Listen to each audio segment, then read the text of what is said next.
What it do? What it do? I'm back at it with another one, and today we just gonna jump straight into it. As you can see, I've been skin getting clear. We're doing what we can. We're doing what we can to try to do what we got to do. But today's topic is about. We're gonna talk. I'm gonna talk to my brothers today. I'm gonna talk to my brothers today. This message could be for anybody though. Um, I was having a conversation with my pops a couple of days ago. It was kind of a debate about how suffering as a man is always going to be a part of life. And I want to disagree. He was the one that brought the statement to light, but I want to disagree. But I understand, but like being a person that can see both sides of things, I can understand why. Let me adjust this mic to make sure you can hear me. I know eventually it's gonna have the suffering has to subside.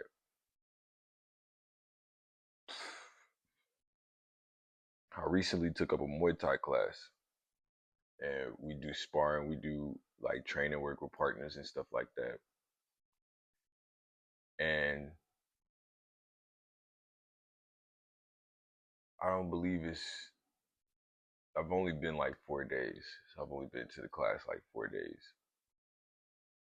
I think it's safe to say that I'm one of the more skilled, just because I've kickboxed for a short time, did a little bit of Wing Chun for a short time, and after like I woke up yesterday morning and my side of my calf was like on fire. I don't remember. I think somebody kicked me right there. Like somebody hit me with a low kick. Excuse me. Somebody hit me with a low kick, but my adrenaline was going. I didn't feel it in the moment. Whatever, whatever.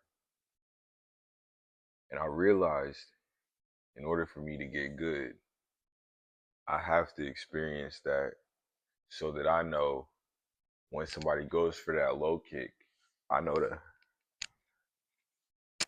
you feel me? I know to stay on my toes, you feel what I'm saying? So I can dodge it because that's one thing that I found that I do succeed in not getting hit. I'm very swift with the head movements and the feet placement and things like that. So I'm already pretty far ahead for just starting, I believe at least. So how that correlates to real life,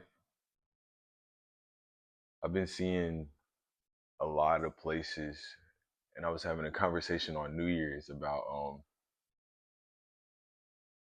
I was smoking. I used to smoke weed a lot. I recently decided to give it up for good. Recently decided to give it up for good. I don't drink like that. I mean, it's not really. That was never really my thing. Excuse me. I was more a smoker, and I still smoke nicotine. I still smoke tobacco. Guys working with me on that as I give that up, but it came to a point of where sometimes I wouldn't even want to roll up, and just out of boredom, or not even just boredom, just out of it would be I would physically excuse me, literally I would physically not want to smoke. Like I don't even feel like being high right now. I would say that to myself. And then within the next 30 minutes I would proceed to roll up and smoke. And so it got to a point where I had to really ask myself, like, what is it you're running from? Because it comes to a certain point, a lot of people will say, like, oh, yeah, I just do it because after it gets to a point, you can only get so high. You can only get so high, and the highs are the same as what it used to be. It's a lot. Like, most of us are smoking lab grown shit. This isn't the shit Bob Marley was smoking. None of this shit is the shit Bob Marley was smoking. And it's almost like what I realized is I knew it was a problem when, or I ain't gonna say a problem, but I knew it was something I needed to give up when the access to it was like that. Like, I could get gas anytime I want to. You feel me? Now, with that mindset, I just think about, like, dang, if I had that belief for, like, things that was actually gonna benefit me, how much farther would I be? My bad, I'm yawning and shit. I just woke up not too long ago.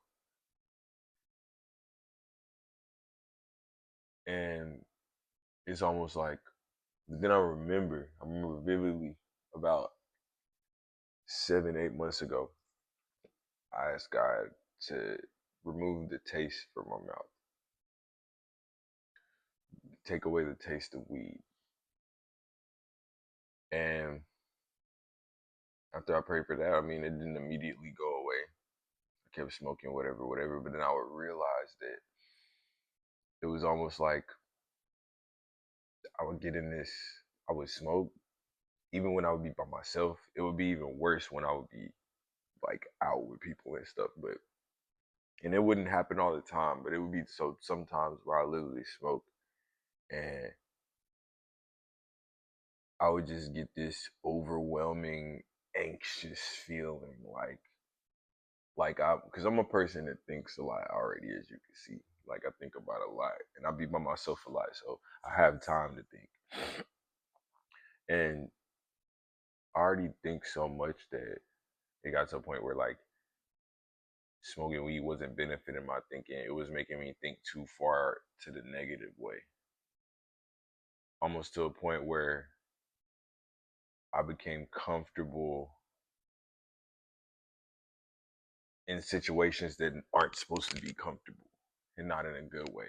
Like the gym, you go to the gym is uncomfortable, fighting is uncomfortable, but dealing with people that I know deep in your heart, you don't really, we just friends with the weed. You don't really fuck with me for real. And as I'm in it smoking, I'm talking to different people about this shit, and they're like, yeah, yeah, yeah, yeah, that makes sense, that makes sense. But because I was still partaking in that, it kept me comfortable with continuing to just deal with it, to just be okay with it, just be complacent with it. When in reality, I know in my mind that's not what's beneficial for me. That's not what I need. That's not the energy I need around me. So with that, I think a lot of people are moving towards that because of all the information that's out here. Don't get me wrong, everybody's different, but if you feel like you've been called to quit your vices, then pray about it. That's all I can tell you, because that's what helped me. Praying about it. I don't try to make goals and stuff like that, but I just try to make conscious decisions, because when you make a conscious decision, you have more control over the outcome. And I made a conscious decision this year to not be a slave to my desires. That includes women, that includes the drugs, that includes even being lazy and just not, you feel what I'm saying, not living out my full potential that I could be living. And it took me 26 years to figure this out. It took me 26 years to get to this point, because when you could take a step back and be like, okay, I don't like what's going on right now. Um, I don't dig this. Like this ain't it for me. I can't continue. Like if God say if I had to live to be 100, I could not go from 26 to 100 feeling what I feel right now. I can't. I wouldn't be able to do it. So at that point is when you just got to start making a conscious decision to be like, okay, something has to change.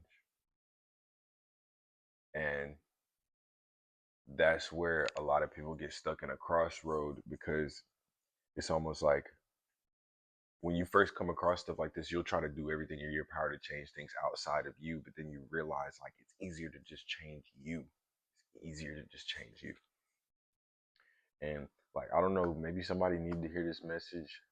Literally, I wasn't even motivated to make a video the past 2 days. And then I read a little bit of the Bible this morning and did some prayer and meditation. And this literally just came to me at what 6 o'clock in the morning. Being a slave to my vices has held me back from completing my mission.